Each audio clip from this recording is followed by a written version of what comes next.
Welcome to யோகாம்பாஸ். WhatsApp store எங்களோடது எப்படி நீங்கள் ஆக்சஸ் பண்ணணும், அதுலேருந்து நீங்கள் எப்படி ஆர்டர் பண்ணலாம் அப்படின்ற விளக்கங்கள் தொடர்ந்து வர வீடியோவில் கொடுத்துருக்கேன். வாட்ஸ்அப்பில் வந்து நீங்கள் 7358118199, இன்னொரு நம்பர் 8454878199. இது ரெண்டையும் நீங்கள் வாட்ஸ்அப்பில் யோகாம்பால் ஷாப் அப்படின்னு சேவ் பண்ணிட்டு வாட்ஸ்அப் வழியாக நீங்கள் கேட்லாகை பார்த்துட்டு உங்களுக்கு என்னென்ன தேவையோ அதை ஆட் டு த கார்ட் கொண்டு வந்துட்டு அதை நீங்கள் வந்துட்டு யோகாம்பாஸ்க்கு ஃபார்வர்ட் பண்ணினீங்கன்னா உங்களுக்கு அந்த திங்ஸ்லாம் நாங்கள் அனுப்பி வைக்கிறதுக்கு ரெடியாக இருக்கோம். ப்ளஸ் அதில் என்னெல்லாம் அவைலபிள் இருக்கோ அது எல்லாமே நீங்கள் பார்க்க முடியும். உங்களுக்கு என்ன தேவையோ அதை நீங்கள் 2 பேக்கெட் 3 பேக்கெட் எப்படி வேணுமோ அதுக்கு தகுந்த மாதிரி நீங்கள் ப்ளஸ் ஆர் மைனஸ் போட்டு நீங்கள் வாங்கிக்கலாம். தேங்க்யூ. வணக்கம். நான் உங்கள் அபிமான யோகாம்பால் சுந்தர். இன்றைக்கி எலாபரேட் இலை சாப்பாடு தான் பார்க்க போகிறோம். என்னென்னு கேட்டீங்கன்னா மாலை அமாவாசைக்கான அந்த சமையல் பார்க்க போகிறோம்.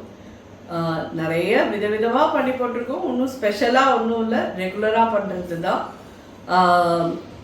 பருப்பு பாயசம், கடலைப்பருப்பையும் பைத்தம்பருப்பையும் நல்லா வாசனை வர வறுத்துட்டு வேக வச்சு கொதிக்க விட்டுருக்கேன். வெந்துட்டுருக்குது. அதில் கொஞ்சம் தேங்காய் அரைச்சி விட்டு பருப்பு பாயசம் பண்ண போகிறோம். வெள்ளரிக்காய் தயிர் பச்சடி, கிவி ஸ்வீட் பச்சடி, வாழைக்காய் பொடி பண்ணி போட்ட கறி, அவரைக்காய் கறி 2 கறி பண்ணியிருக்கேன். அதுக்கப்புறமா வந்துட்டு உளுந்தோரை சாதம் கலந்த சாத்துக்கு. அதுக்கப்புறம் பார்த்தீங்கன்னா பாகற்காய் பிட்ல பண்ண போகிறேன். பைனாப்பிள் ரசம் பண்ண போகிறோம். இதுதான் இன்னியோட சமையல். ஹோப் இது உங்கள் எல்லாருக்கும் ஈஸியாக இருக்கும்னு நினைக்கிறேன். இதில் ஒன்றும் பெரிய இது இல்லை. என்னென்னு கேட்டிங்கன்னா நான் வாழைக்காயை முன்னாடியே மஞ்சப்பொடியும் கொஞ்சம் உப்பு புளிஜலை விட்டு வேக விட்டு எடுத்து வச்சுருக்கேன். அது வறுத்து பொடி பண்ணுறதை மட்டும் நான் உங்களுக்கு காமிக்கிறேன். அது எல்லாருக்கும் தெரிஞ்ச ஒரு இது தான். வாழைக்காயை முன்னாடி ஒரு 3/4 பாகம் வேக விட்டு எடுத்து வச்சுருந்தோம். அதுக்கப்புறம் அந்த பொடியை போட்டு நல்லா வதக்கி கறி பண்ணிடலாம், ஜோராகிடும். அதே மாதிரி பாகற்காயும் சாம்பார் பண்ணுறதுக்கு, அதாவது பிட்டில் பண்ணுறதுக்கு முன்னாடி ஒரு வடை மஞ்சப்பொடியும் உப்பும் போட்டு வேக விட்டு அந்த தண்ணியை நல்லா எடுத்துகிட்டு பாற்காய் எடுத்து வச்சுக்கோங்க. ரொம்ப கசப்பாக இல்லாமல் சுமாரான கசப்போடு அந்த இது இருக்கும். ஆனால் கசப்பே தெரியாமல் இருக்காது. பாற்காய் பிட்டில் எப்படி இருக்குமோ அப்படி இருக்கும். கண்டிப்பாக இந்த நாளில் பாகற்காய், அதாவது இந்த மாலை அமாவாசைக்கு மட்டும் பாற்காய் யூஸ் பண்ணலாம். அதே மாதிரி பலாமுசு கிடச்சிதுன்னா பலாமுசு யூஸ் பண்ணுங்க. அதே மாதிரி பெரண்டை கிடச்சிதுன்னா பெரண்டையை ஒரு தொகையிலாவது வச்சு யூஸ் பண்ணிக்கோங்க. இதில் ஏதாவது ஒன்றானு யூஸ் பண்ணணும் அப்படின்றது தான் பெரியவாளோட இதெல்லாம். அத்திக்காய், இதில் எது கிடைச்சாலும் நீங்கள் அதை வாங்கி யூஸ் பண்ணிக்கோங்க. வாழைக்காய்ங்கிறது அமாவாசை, எல்லா அமாவாசைக்கும் நம்ம சமைக்கிறது தான். ஸோ இது ஸ்டெப் பை ஸ்டெப் ஒன்றுன்னா பார்க்கலாம். பலகாரம் என்னன்னு நீங்கள் சொல்லலையே மாமி அப்படின்னு கேட்கலாம். நான் வந்து இன்றைக்கி எடுத்துகிட்டு இருக்கிறது ரவா இட்லி. ஐ திங்க் அது எல்லாருக்கும் கொஞ்சம் ஈஸியாக இருக்கும்னு நினைக்கிறேன்.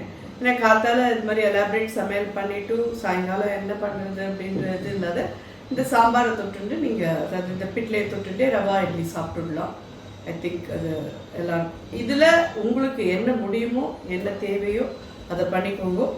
நான் பண்ணிகிட்டே இருக்கிறதே பாக்கியெல்லாம் உங்கள்கிட்ட பேசுவேன்.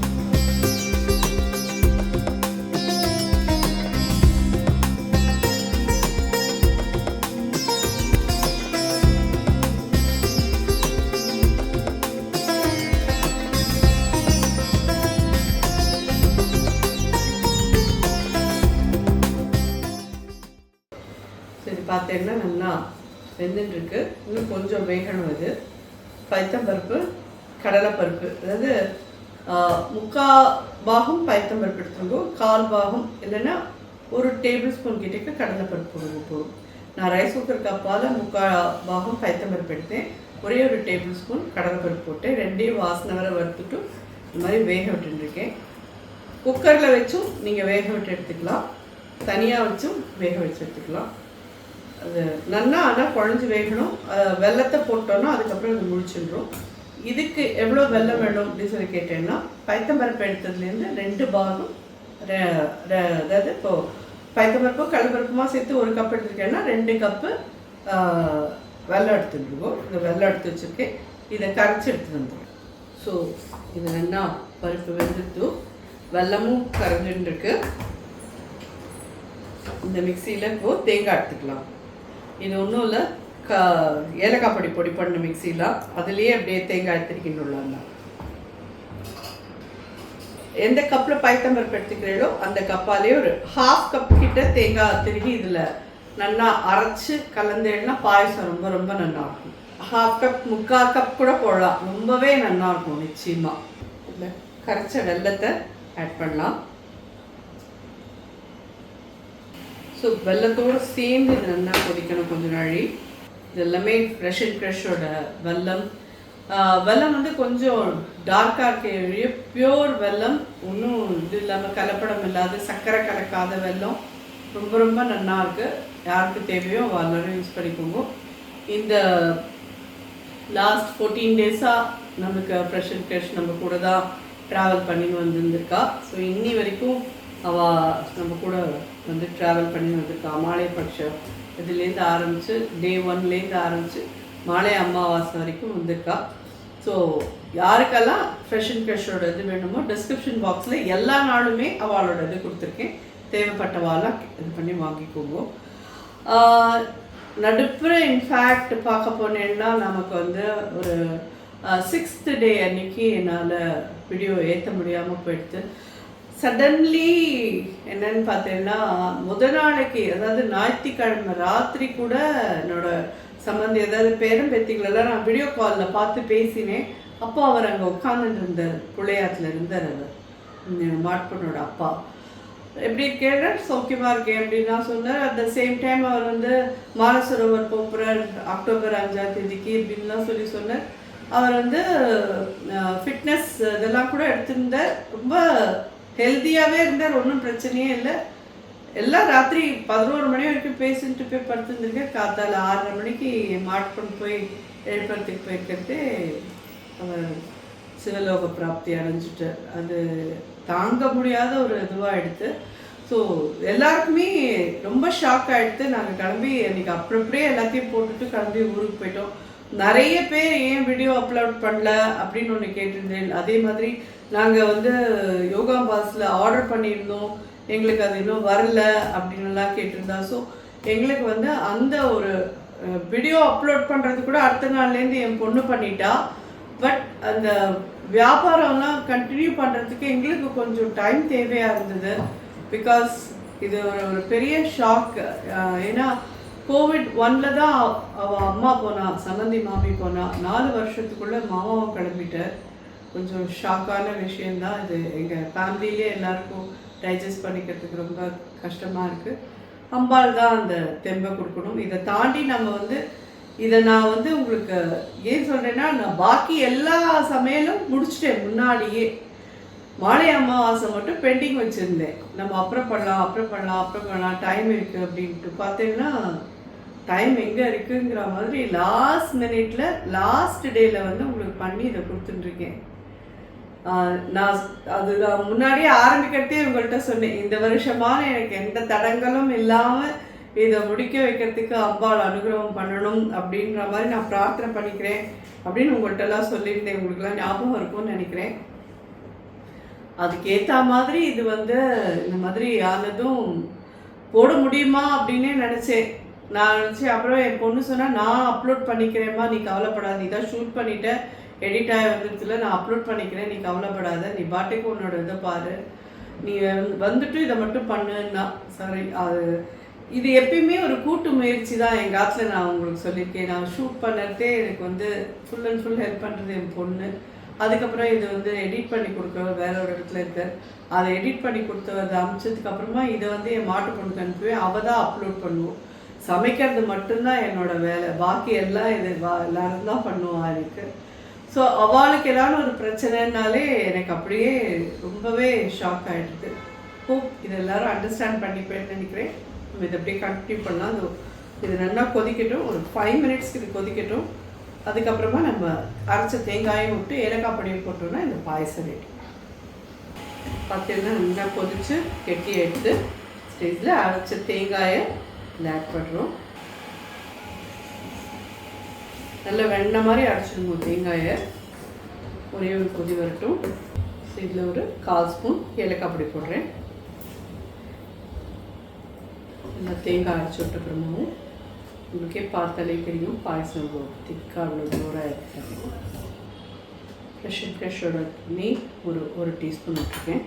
முந்திரி பருப்பு ஒரு 10. திராட்சை பழம் ஆப்ஷனல், அவாவா தேவைன்னா போட்டுக்கோங்க. இது தவிர ஸ்வீட் ஏதாவது வேணும் அப்படின்னு நினைக்கிறவா லாஸ்ட் இயர் வீடியோலலாம் வந்துட்டு பால் விட்ட கேசரி பண்ணி வச்சுருக்கேன், அது நீங்கள் எடுத்துக்கலாம். இல்லை என்னது வேறு ஏதாவது வேணும்னா கூட நீங்கள் என்ன வேணுமோ நீங்கள் பண்ணிக்கலாம். பாயசம் தான் பண்ணணுன்றது இல்லை, சக்கரை பொங்கல் பண்ணிக்கிறேன் அப்படின்னாலும் பண்ணிக்கலாம். உங்கள் சௌகரியம் போல் பண்ணிக்கோங்க. முந்திரி பருப்புன்னா செவக்க வறுத்துட்டோம். பாயசத்தில் பருப்பு தேங்காய் பாயசம் தயாராகிடுது. அடுத்தது பார்க்கலாம். ஸோ நம்ம இப்போ வந்துட்டு ஸ்வீட் பச்சடி, தயிர் பச்சடி வந்து வெள்ளரிக்காய் பச்சடி, வெள்ளரிக்காய் தண்ணி வச்சுருக்கேன். கடைசியாக அந்த கடுகு அந்த மிளகா வத்தல் தாளிச்சு போட்டுனா அது தயார். இது என்னன்னு கேட்டீங்கன்னா கிவி பழம்னு கிடைக்கும் பார்த்துருக்கீங்களா, அந்த பழத்தை வச்சு ஸ்வீட் பச்சடி பண்ண போகிறேன். ரொம்ப இன்ட்ரெஸ்டிங்காக இருக்கும், ரொம்ப நல்லாயிருக்கும். நிறைய பேருக்கு பிடிக்கும் இது. இந்த பழம்லாம் யூஸ் பண்ணாலும் பழங்களில் எதுவும் எனக்கு பொறுத்த வரைக்கும் தப்பு கிடையாதுன்றது தான் என்னுடைய ஒரு இது ரொம்ப இன்ட்ரெஸ்டிங்காக இருக்கும். கண்டிப்பாக எல்லோரும் ட்ரை பண்ணி பாருங்க. இந்த கிவி பழத்து 2 பழம் இது தோல் சீவிட்டும் இது மெல்லிஸாக கட் பண்ணி வச்சுருக்கேன். ஜஸ்ட்டு 1/4 கப் தண்ணி விட்டுருக்கேன். இந்த கிவி பழத்தை ஆட் பண்ணுறேன். இது நல்லா அது மாதிரி வேக விட்டுருக்கோம். இது ஆல்ரெடி ஒரு புளிப்பும் திதிப்புமாக இருக்கும். இது அப்படி இருக்கிறச்சு இதில் கொஞ்சம் சர்க்கரை போட்டு பண்ணினா நல்லாயிருக்கும். இல்லை எங்களுக்கு சர்க்கரையே வேண்டாம் அப்படிங்கிறவா நாட்டு சர்க்கரையோ இல்லை வெல்லமோ போட்டு பண்ணிக்கிறேன்னா பண்ணிக்கோங்க. கலர் கொஞ்சம் டிஃப்ரெண்ட்டாக இருக்கும், அவ்வளோதான். ஸோ இதில் என்ன வேகட்டும். வெந்ததுக்கு அப்புறமா இதில் சர்க்கரை ஆட் பண்ண போகிறோம். லைட்டாக இருக்கும், ஒரு பிஞ்ச் உப்பு மட்டும் ஆட் பண்ணுறோம். சின்ன பிஞ்ச் உப்பு மட்டும் போட்டிருக்கேன். இந்த கிவி பழத்தோட இது நிறைய பேர் சாப்பிட்டு கேளான்னு தெரியல, ரொம்ப டிஃப்ரெண்ட்டாக ரொம்ப ஒரு என்ன சொல்கிறது, புளிப்பு சுவை பிடிச்சவா எல்லாருக்கும் இந்த கிவி பிடிக்கும். இந்த புளிப்பும் திதிப்புமாக இருக்கும். அதில் நம்ம வந்து கொஞ்சம் சர்க்கரை வேறு ஆட் பண்ணி பண்ணிடுச்சு. இது ரொம்பவே நல்லாயிருக்கும் இந்த பச்சடி. ஸோ எல்லோரும் கண்டிப்பாக ட்ரை பண்ணுவோம். இது வேகட்டும் பார்க்கலாம். பார்த்தீங்கன்னா ஒரு 2 மினிட்ஸ் தான் ஆகுது. 2 மினிட்ஸில் இது அமுத்தினே இல்லாமே நல்லா மசியது வருவோம், இது மாதிரி ஆகிடும். ரொம்ப ஈஸியாக வெந்துடுறது இது. ஒரு டேபிள் ஸ்பூன் 2 டேபிள் ஸ்பூன் கிட்ட போட்டிருக்கேன். 2 பழம் எடுத்து 2 டேபிள் ஸ்பூன் கிட்ட இதை சுகர் ஆட் பண்ணி பார்த்தீங்கன்னா இது ஹார்ட்லி இது ஒரு 5 மினிட்ஸ்க்குள்ளே ரெடி ஆகிடும். ஆனால் இந்த கிவி பழம் வந்து கொஞ்சம் லிட்டில் பிட் எக்ஸ்பென்சிவ் தான். ஒரு பழம் வந்து 60 ரூபா சொல்கிறா. ஸோ ஆனால் ரொம்ப நல்லாயிருக்கும், ரொம்ப உடம்புக்கும் நல்லதுன்னு இதை சொல்கிறா. முடிஞ்சவா இதை வாங்கி இந்த பச்சடி பண்ணிக்கோங்க, ரொம்ப நல்லாயிருக்கும். அப்படி இல்லையா நீங்கள் நார்மலாக மாங்காய் பச்சடி பண்ணிக்கிறீங்களா பண்ணிக்கலாம். நிறைய தடவை நம்ம மாங்காய் பச்சடி பண்ணி போட்டிருக்கோம் நம்மளோட வீடியோவில். ஃப்ரூட் பச்சடி பண்ணிக்கிறேன்னா பண்ணிக்கோங்க. எது வேணாலும் உங்கள் சௌகரியம் போல் பண்ணிக்கலாம். ஸோ இது நல்லா கெட்டியாக எடுத்து சர்க்கரையோடு கலந்து, கிவியெலாம் முன்னாடியே நல்லா வெந்துட்டு இது கரெக்டாக இருக்கும். ஸோ நெக்ஸ்ட்டு வாழைக்காய் இதை வேக வச்சுருக்கேன். இதில் உப்பு, மஞ்சப்பொடி, கொஞ்சம் புளி ஜலம் விட்டு நல்லா வேக விட்டு எடுத்து வச்சுருக்கேன். வேக விட்டுட்டு நல்லா ரின்ஸ் பண்ணி எடுத்துருங்க. இதில் ஒரு குழப்பழப்பு இருக்கும், அது இருந்ததுன்னா கறி நல்லா இருக்காது. ஸோ இதை நல்லா ரின்ஸ் பண்ணி இதை எடுத்து வச்சுருக்கேன். இதுக்கு வந்து ஒரு பொடி பண்ண போகிறோம் இப்போது. அதுதான் சாம்பாருக்கும் அதே தான் இந்த கறிக்கும். இந்த சாம்பாரில் பிட்லைக்கு. ஸோ நம்ம அதை பண்ணி எடுத்துடலாம். தனியா 1 2 3 4 ஸ்பூன் கிட்ட போட்டிருக்கேன். கடலைப்பருப்பு 2 ஸ்பூன், மிளகு 1/4 ஸ்பூன், வெந்தயம் 1/4 ஸ்பூன், மிளகா வத்து ஒரு 7லேருந்து 8 மிளகா வரைக்கும் போட்டுருக்கேன். கடலெண்ணெய் ஃப்ரெஷ் அண்ட் ஃப்ரெஷ்ஷோடு ஒரு சொட்டு விட்டுக்கிறேன். இது வந்து பிட்லைக்கும் சாம்பாருக்கும் என்ன மம்மி வித்தியாசம் அப்படின்னு எல்லோரும் கேட்கலாம். 1 2 தான் வித்தியாசம், ஜாஸ்தி ஒன்றும் இல்லை. பிட்லைக்கு வந்து சாம்பாருக்கு எடுத்துக்கிற அளவுக்கு புளி எடுத்துக்கக்கூடாது. பிட்லை ரொம்ப புளிப்பாக தெரிஞ்சதுன்னா நல்லாவே இருக்காது. ஸோ ரொம்ப கம்மியாக ரசத்துக்கு எவ்வளோ எடுத்துப்போமோ அந்தளவுக்கு நீங்கள் புளி எடுத்துட்டீங்கன்னா போதும் சாம்பாருக்கு. பிட்லைங்கிறது அப்படி தான் இருக்கணும். இது ஒன்று தான் மெயின், புளி தான் அதோட மெயின் டிஃப்ரென்ஸ்.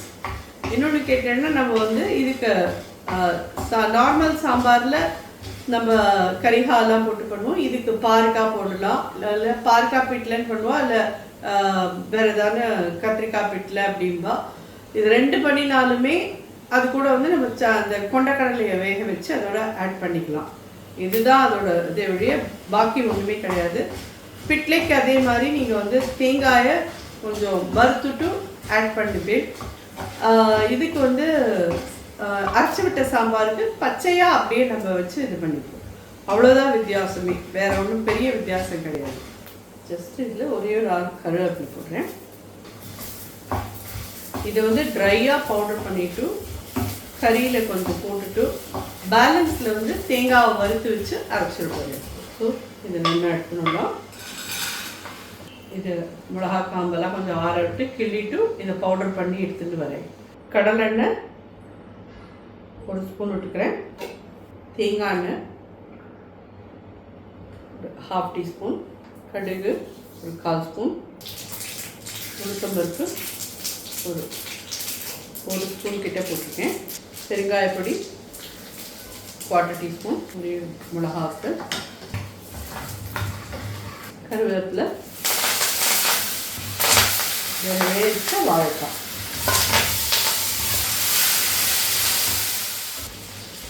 காய்க்கு ஃப்ரெஷ்ஷாக திருகின தேங்காய்,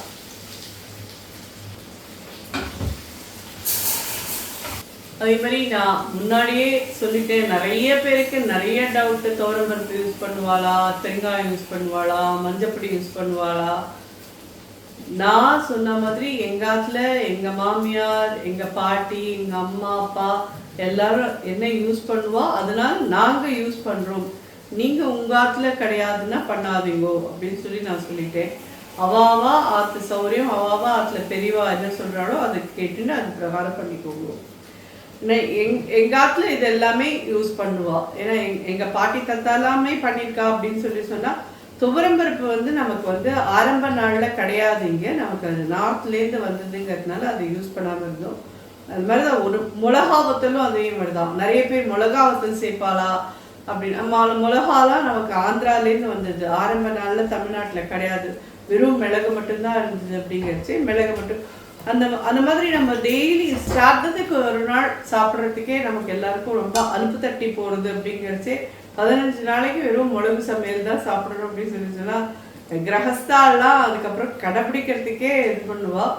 ஸோ கொஞ்சம் லீனியண்ட்டாக நம்ம வந்து இப்படி இருந்தேன்னா பரவாயில்ல அப்படின்னு சொல்லி சொன்னோன்னா எல்லா கிரகஸ்தாலும் இதை கடைப்பிடிக்கிறதுக்கு சான்ஸ் இருக்குது. அதனால் நாங்கள் இப்படிலாம் பண்ணுவோம், தேவைப்பட்டவா அதை யூஸ் பண்ணிக்குவோம். ஸோ இதை நல்லா கரைக்கரைன்னு பவுடர் பண்ணிப்போம். இதை வந்து கறியில் போட்டுக்கலாம் கொஞ்சம். இதுக்கப்புறம் தேங்காயை வச்சு இதை இது பண்ணணும். இது கறிக்கு எவ்வளோ போட்டிருக்கேன்னு சொல்லி கேட்டேன்னா ஒரு 1.25 டேபிள் ஸ்பூன் கிட்ட இந்த பவுடர் போட்டிருக்கேன். பாக்கி பவுடர் இது சாம்பாருக்கு தேங்காயை நல்லா வறுத்து வச்சுட்டு அதுக்கப்புறம் பிட்லைக்கு அரைக்கணும். இது கொஞ்சம் கரெக்டாக பொடி பண்ணிக்கோங்க போதும். ஏன்னா இது வந்து ரொம்ப ஃபைனாக பண்ணினேன்னா ரொம்ப பவுடராக இருக்கும். அதனால் இது கொஞ்சம் கரெக்டாக பவுடர் பண்ணிக்கோங்க கறிக்கு மட்டும். ஸோ ஜோரான வாழைக்காய் கறியும் தயாராகிட்டு விட்டது நம்ம பிட்டில் பண்ண ஆரம்பிக்கலாம். ஸோ பால்காய் பிட்லைக்கு தேங்காய் மட்டும் கொஞ்சம் லைட்டாக வறுத்துக்கலாம், ரொம்ப செவக்க வேணும்னு அவசியம் இல்லை. ஒரு சின்ன தேங்காயில் ஒரு அரை முடிக்காய் தேங்காய் இதை கொஞ்சம் வறுத்துட்டு அந்த பொடி பண்ண இதோடைய ஆட் பண்ணிவிட்டு தண்ணி விட்டு நல்லா அரைச்சி விடலாம். பார்த்தீங்கன்னா இந்த மாதிரி ஸ்டேஜில் வறுத்தாச்சு. இது வந்து இந்த மிக்சி ஜாரில் எடுத்துக்கலாம். இதில் கொஞ்சம் தண்ணி விட்டு நல்லா அரைச்சி வந்துடலாம். இன்னும் ஒரு 1/2 கப் கிட்ட தண்ணி விட்டுருக்கேன். இது ரெண்டா வளமுன்னா அரைச்சி வந்துடலாம்.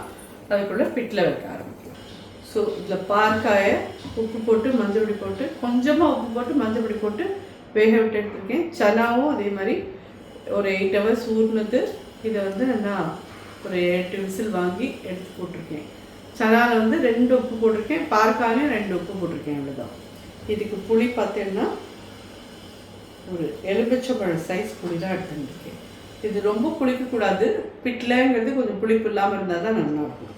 இதை நல்லா ஒரு 2 கப் தண்ணியில் கரைச்சி அதில் விடணும்.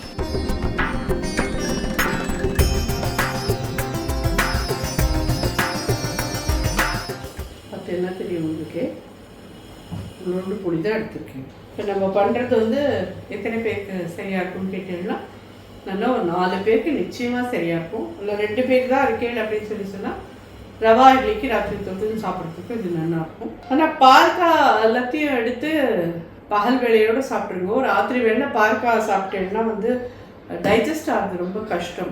அதனால் ராத்திரியில் வந்து வெறும் சாம்பாரை மட்டும் தொட்டுண்டு ரவா இட்லி சாப்பிட்டுக்கோங்க. பால்காய் ராத்திரி சாப்பிட வேண்டாம். 1/4 ஸ்பூன் மஞ்சப்பொடி, பிட்லைக்கு தேவையான உப்பு ஒரு 3/4 டீஸ்பூன்லேருந்து 1 டீஸ்பூன் வரைக்கும் போடணும்.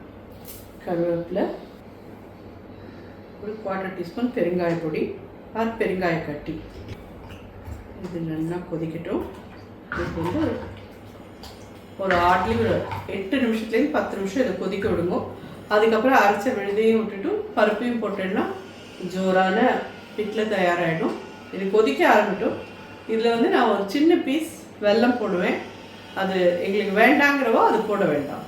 நான் இது கொதிக்க ஆரம்பிச்சப்பறம் இந்த சின்ன பீஸ் வெல்லத்தையும் இதில் ஆட் பண்ணுறேன். கொதிக்கட்டும், பார்க்கலாம்.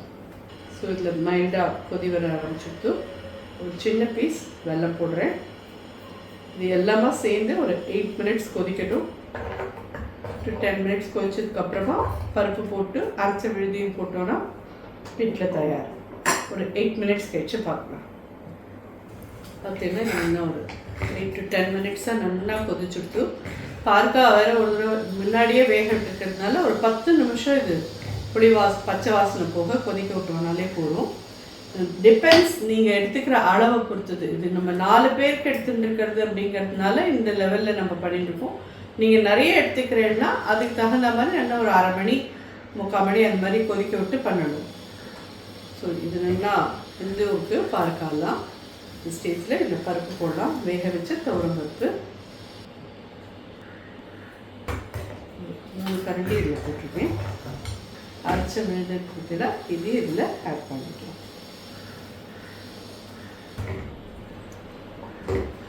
எல்லாமே சேர்ந்து ஒரு கொதி வரட்டும். ஜோராக இருக்குது, பார்த்தாலே தெரியும். சாம்பார் நல்ல மணமாகவும் இருக்குது இந்த பிட்டில். ஸோ இன்னும் இதுக்கு தாளிக்கல. நம்ம மேலே வந்து கடுகு மிளகாத்தூள் தாளித்து கொட்டிடலாம். ஒரே ஸ்பூன் நெய் விட்டுன்னா ரொம்ப ரொம்ப வாசனையாக ரொம்ப நல்லாயிருக்கும் பிட்டில் எப்பயுமே. ஸோ இது இப்படியே இறக்கி வச்சுக்கலாம் இருக்கும். நீங்கள் இதில் ஒரு ஆற்றுல பண்ண சாம்பார் பொடியில் 1 ஸ்பூன் முன்னாடி போட்டுக்கிறேன் அப்படின்னா 2 மிளகாத்தூள் வேணாலும் கம்மி பண்ணிக்கிறேன். என்ன பண்ணிக்கோங்க, அது அப்படி போட்டுட்டேன்னா இதை கம்மி பண்ணிக்கலாம். ஏன்னா கொதிக்கிறச்சையே சாம்பார் பொடியோடு சேர்ந்து கொதிச்சதுன்னா பிட்டில் இன்னும் நல்லா இருக்கும். அது வேறு மாதிரி ஒரு டிஃப்ரெண்ட்டான டேஸ்ட்டில் இருக்கும். சூடாக ரெடியாக எடுத்து பிட்டில் அடுப்பை அணைச்சிடுறேன். இது அணைச்சதுக்கப்புறமாவும் கொதிச்சுட்டே இருக்கும். இதான் கல்ச்சட்டியில் இருக்கிறது.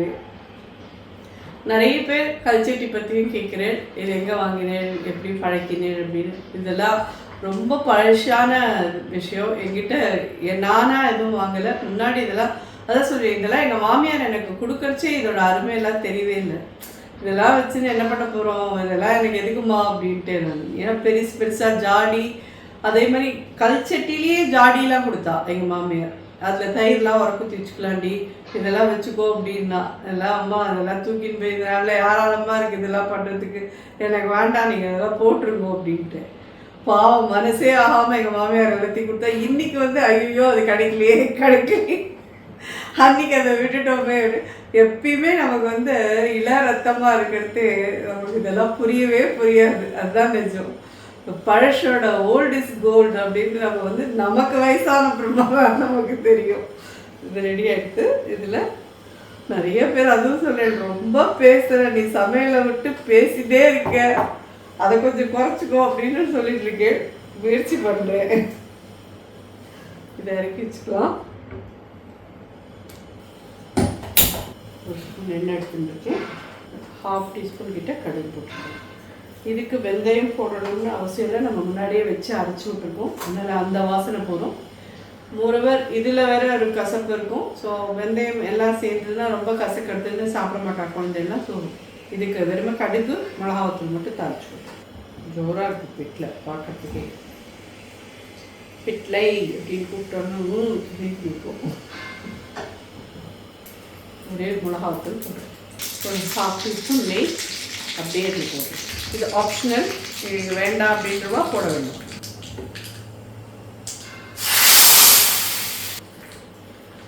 பார்க்கா பிட்லை ஜோராக தயாராக. நெக்ஸ்ட்டு பைனாப்பிள் ரசம் வைக்கணும்.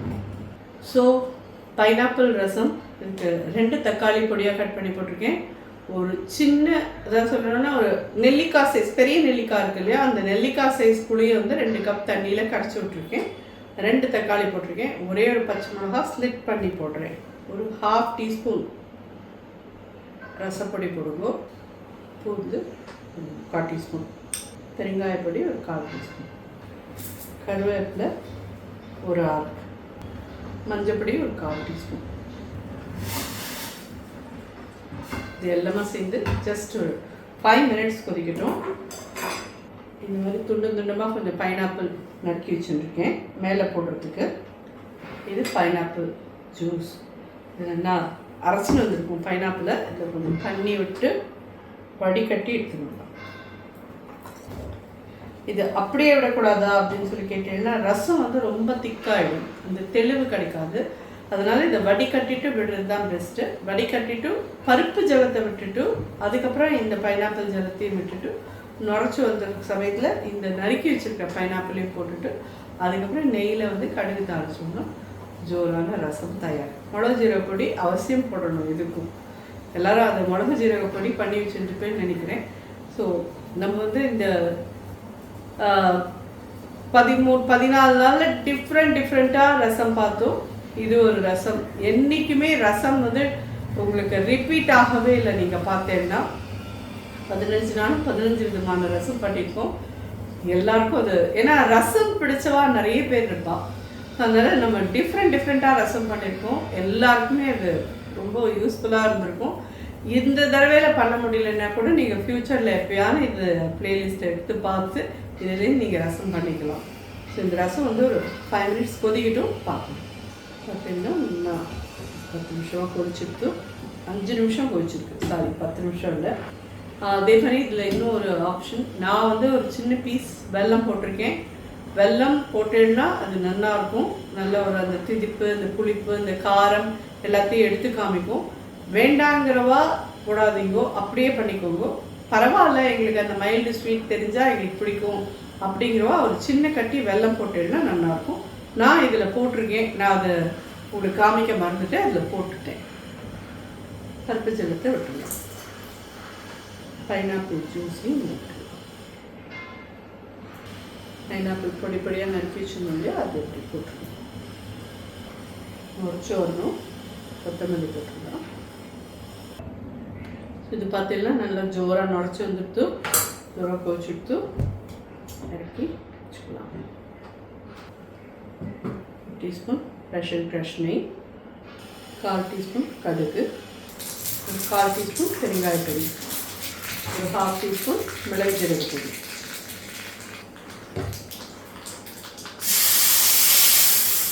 ஜோரான பைனாப்பிள் ரசம் தயாராகிடுது.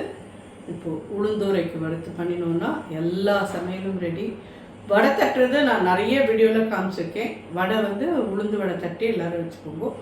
கடைசியாக நம்ம வந்து இப்போது உளுந்தோரை பண்ணிவிட்டு கையோட ரவா இட்லிக்கு வறுத்து அதை எப்படி ஊற வைக்கிறதுன்றது காமிச்சிட்டு இட்லி பார்த்தேன்னா முடிஞ்சது. ஓ, இது எலாபரேட் வீடியோ கொஞ்சம் பெருசாக தான் இருந்திருக்கும். ஆனால் உங்களுக்கு என்ன தேவையோ என்ன வேணுமோ அதெல்லாம் பண்ணிக்கோங்க. அடுத்த ஐட்டம் பார்க்கலாம். ஸோ இப்போ உளுந்தோரை அந்த கலந்த சாத்துக்கு நம்ம வந்து ஒரு பவுடர் பண்ணிக்கணும். நீங்கள் உளுந்தோரை பண்ணுறேன்னா பண்ணிக்கோங்க, இல்லை எலுமிச்சம்பழம் சாதம் பண்ணுறேன்னா பண்ணிக்கோங்க. உங்கள் சௌகரியம். நிறையா தேங்காய் சாதம், எலுமிச்சம்பழம் நிறைய இன்றைக்கி தேங்காயெலாம் இருக்குங்கிறதுனால தேங்காய் இல்லாத எலுமிச்சம்பழம் சாதம் பண்ணிக்கோங்க, புளிசாதம் பண்ணிக்கோங்க, இல்லை வெறும் மிளகு சாதம் பண்ணிக்கிறேன்னா பண்ணிக்கோங்க, மிளகு சீரக சாதம் உங்கள் சௌகரியம் போல் உங்களுக்கு என்ன வேணுமோ பண்ணிக்கலாம். ஸோ நம்ம இன்றைக்கி எடுத்துகிட்டு இருக்கிறது உளுந்தோரை. அதை எப்படி பண்ணுறதுன்னு பார்க்கலாம். இந்த மாதிரி ஒரு டேபிள் ஸ்பூனால் 3 ஸ்பூன் போட்டிருக்கேன். ஒரு 1/4 டீஸ்பூன் மிளகு போடுங்க, 2 மிளகா வத்தல், 3 போடுறேன். இந்த கருப்பு எள்ளு நான் போடுறேன் ஒரு 1/2 டீஸ்பூனுக்கு. உங்களுக்கு வெள்ளை எள்ளு போட்டுக்கிறேன்னாலும் போட்டுக்கோங்க, உங்கள் சௌகரியம். இது நல்லா செவக்கணும். அதுக்குள்ளே போட்டிருக்கிற அந்த எள்ளும் நல்லா படக்குன்னு வெடிக்கணும். அப்படின்னா இந்த ஸ்டேஜில் உளுந்தெல்லாம் நல்லா செவந்திருக்கிறது தெரியும். 4 ஸ்பூன் கிட்ட தேங்காய் எல்லாமே சேர்த்து நல்லா ட்ரையாக ரோஸ்ட் பண்ணிடணும். தேங்காயிலலாம் தண்ணிலாம் இல்லாத ரோஸ்ட் பண்ணிடணும். அடுப்பு வந்து ரொம்ப பெருசாக வச்சுக்காதீங்க, சின்ன பண்ணினேன்னா தான் உங்களுக்கு வந்து நல்லா ட்ரையாக வறுப்படும். தேங்காய் நல்லா தண்ணி இல்லாமல் வறுப்பட்டுடணும். போட்டெல்லாம் லூஸாக விழுக்கணும். இந்த மாதிரி இருக்கும். இதை வந்து ஆறுனதும் பவுடர் பண்ணி வந்துட்டு சாதத்தில் போட்டு கலந்தோன்னா உளுந்தோரை தயார். இது கொஞ்சம் ஆறட்டும், பவுடர் பண்ணி வந்துட்டு உங்களை பார்க்குறேன். ஸோ இப்போ நம்ம ரவா இட்லிக்கு வேணுங்கிறது வறுத்து முதல்ல ஊற வச்சிடலாம். அதுக்கப்புறமா நம்ம வறுத்துங்கோ இல்லையா உளுந்தோரைக்கு ஒருசரம் அதை பொடி பண்ணி அதை எப்படி சாத்தில் கலக்கிறதுன்னு பார்க்கலாம். அது ஆறத்துக்குள்ளே ரவா இட்லிக்கு வேணுங்கிறத வறுத்துடலாம். என்ன 1 ஸ்பூன் கிட்ட நெய் விடுறேன், 1 ஸ்பூன் எண்ணெயும் விடுறேன். பார்த்தீங்கன்னா நான் ஒரு 200 கிராம்ஸ் கிட்டக்க ரவை 200 கிட்ட ரவை எடுத்துட்டுருக்கேன். அந்த ரவையை வச்சு தான் நம்ம இன்றைக்கி பண்ண போகிறோம். இதில் வந்து எத்தனை பேருக்கு இட்லி வரும்னு கேட்டீங்கன்னா நல்லா நிச்சயமாக இதில் ஒரு 6 இட்லி கிட்ட வரும். மேலேயே வேணும்னா நீங்கள் ஜாஸ்தி இது பண்ணிக்கோங்க. ஒரு 1/2 டீஸ்பூன் கடுகு போடுறேன், 1 ஸ்பூன் கடலைப்பருப்பு, 1 ஸ்பூன் உளுத்தப்பருப்பு, 1/4 டீஸ்பூன் பெருங்காய பொடி, ஒரு 1/4 ஸ்பூன் மஞ்சள் பொடி, முந்திரி பருப்பு ஒரு 10, ஒரு 5 பருப்பை உடச்சி 10 ஆக்கிட்டு, கருவேப்பிலை, பச்சை மிளகா 1லேருந்து 2 வரைக்கும் போடுவோம்.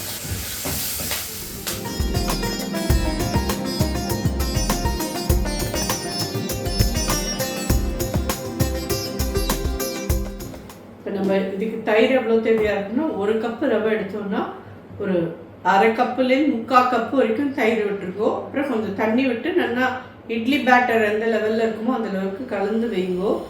1/2 மணி ஊற விடுங்கோ. அதுக்கப்புறம் 10 அது கொஞ்சம் கெட்டியாகிடும். அதுக்கப்புறம் தேவைப்பட்டதுன்னா கொஞ்சம் தண்ணி விட்டு அதை தளர்த்திட்டு அதுக்கப்புறம் நீங்கள் இட்லியாக பார்த்துக்கலாம். நார்மல் டேஸ்னால் இது கேரட்லாம் திருகி போட்டு கூட நீங்கள் இட்லி பண்ணிக்கலாம். ரொம்ப ரொம்ப நல்லாயிருக்கும். இட்லிக்கு தேவையான உப்பு 3/4 டீஸ்பூன் கிட்ட போட்டேன். இதில் வந்து சோடாப்பு போடணுமா அப்படிலாம் கேட்பேன். நான் ஜென்ரலி போட மாட்டேன். பிகாஸ் நான் வந்து ஒரு 1 ஹவரே ஊற விட்டுருவேன். 1 ஹவர் ஊறிட்டு அப்படின்னு சொன்னால் நல்லா வரும், அழகாக சாஃப்டாக வரும். ஸோ இது மாதிரி நல்லா வறுத்துட்டு வந்துட்டோம். அடுப்பு அனுப்பிச்சுடுறேன். இல்லை 3/4 கப்பு தயிர் இதில் விடுறேன், 1/4 கப்பு தண்ணியும் விட்டுருக்கேன். தயிர் வந்து கொஞ்சம் லைட்டாக பிடிச்ச தயிராக இருந்தால் தான் நல்லாயிருக்கும். அதெல்லாம் இப்போ சரியாக இருக்கிற மாதிரி இருக்கா. இது அப்படியே ஒரு 1/2 மணி விட்டேன்னா அப்படியே கெட்டியாக புண்ணாக்காட்டம் ஆகிடும். அப்போ நம்ம தண்ணி விட்டு தளர்த்திக்க தான் வேணும் கண்டிப்பாக. ஸோ இது அப்படியே ஊறட்டும். நம்ம உளுந்து சாதம்லாம் பண்ணிட்டு வந்து நம்ம இதை பண்ணுறதே சரியாக இருக்கும். கொத்தமல்லியும் இதில் போட்டு வைக்கிறேன், நல்லா ஊறின்னு இருக்கட்டும். அப்புறமா இதை ஒரு 1/2 மணி கிட்ட இட்லி ஆகும். நல்லெண்ணெய் ரஷன் கஷ் வந்து நல்லெண்ணெய் நெய் எதில் வேணாலும் நீங்கள் பண்ணிக்கலாம். உங்கள் சௌகரியம் போல் உங்களுக்கு எது பிடிக்குமோ அதில் பண்ணிக்கோங்க. கடுகு ஒரு 1/4 ஸ்பூன், முந்திரி பருப்பு ஒரு 8, அதுவே நிறைய உளுத்தம் பருப்பு போட்டிருக்கோங்கிறதுனால இல்லை எக்ஸ்ட்ராவாக வேண்டாம். பெருங்காயப்பொடி ஒரு 1/4 டீஸ்பூன், கருவேப்பிலை,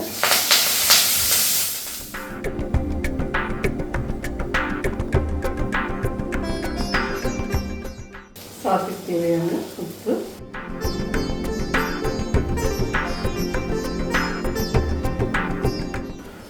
ஸோ நம்ம வறுத்தோம் இல்லையா அதை பவுடர் பண்ணியாச்சு. அதை இதில் ஆட் பண்ணுறேன். ரொம்ப ஃபைன் பவுடரும் இல்லாத ஒரு மாதிரி கொஞ்சம் இந்த நொரன்னு இருக்கிற மாதிரி அரைச்சிக்கணும். கிட்டத்தட்ட பார்க்குறதுக்கு வந்து நமக்கு எள்ளு சாதம் மாதிரி இருக்கும். பிகாஸ் எள்ளு சாத்துக்கும் நம்ம வந்து உளுந்து வச்சு எள்ளு ஈக்குவல் அமௌண்ட்டில் வச்சு நம்ம பொடி பண்ணுறோம் இல்லையா, அதனால இது உளுந்து மட்டும் மெயினாக இருக்குது. எள்ளு வந்து இதில் ஒரு 1/2 டீஸ்பூன் தான் போடுறோம். அதனால இது பார்க்கறதுக்கு அப்படி இருக்குமே வழியே டேஸ்ட் வைஸ் ரொம்ப டிஃப்ரெண்ட்டாக ரொம்ப ரொம்ப நல்லாயிருக்கும். இது ஜோரான உளுந்தோரை தயாராகிடுது.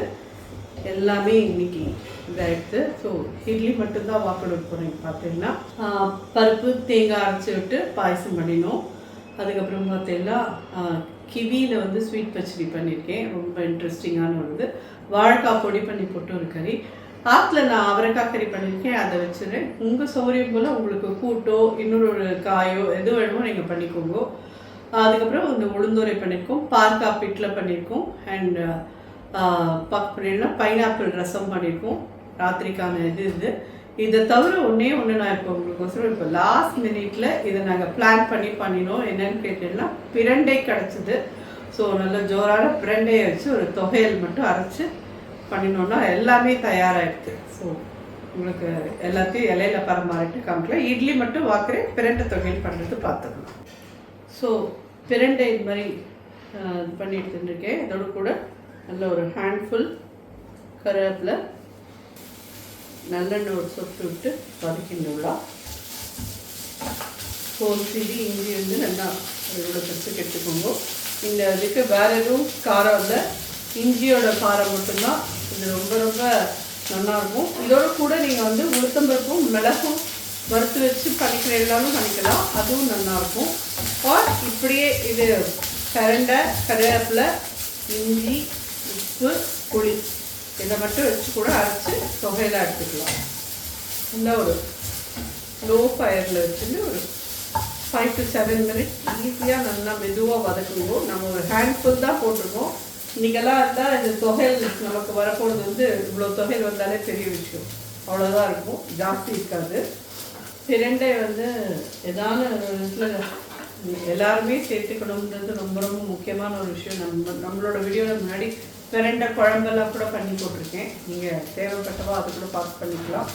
இந்த பிரண்டை தொகையில் வந்து அதாவது இது வந்து நான் ஊருக்கு மட்டும் வாத்தியார் சொல்ல மாட்டேன். இதை முட்டி வலிக்கெல்லாம் ரொம்ப ரொம்ப நல்லது.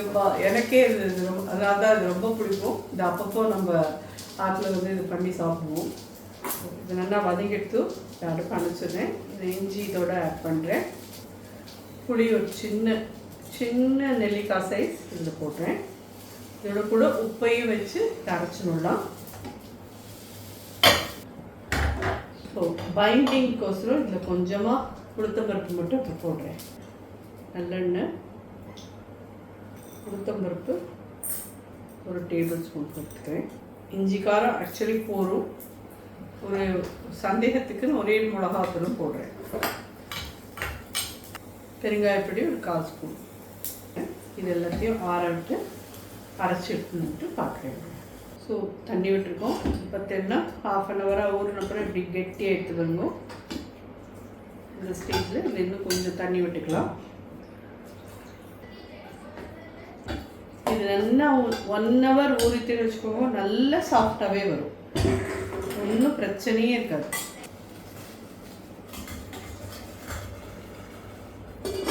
பத்து நிமிஷம் வேகட்டும், இட்லி தயாராகிடும்.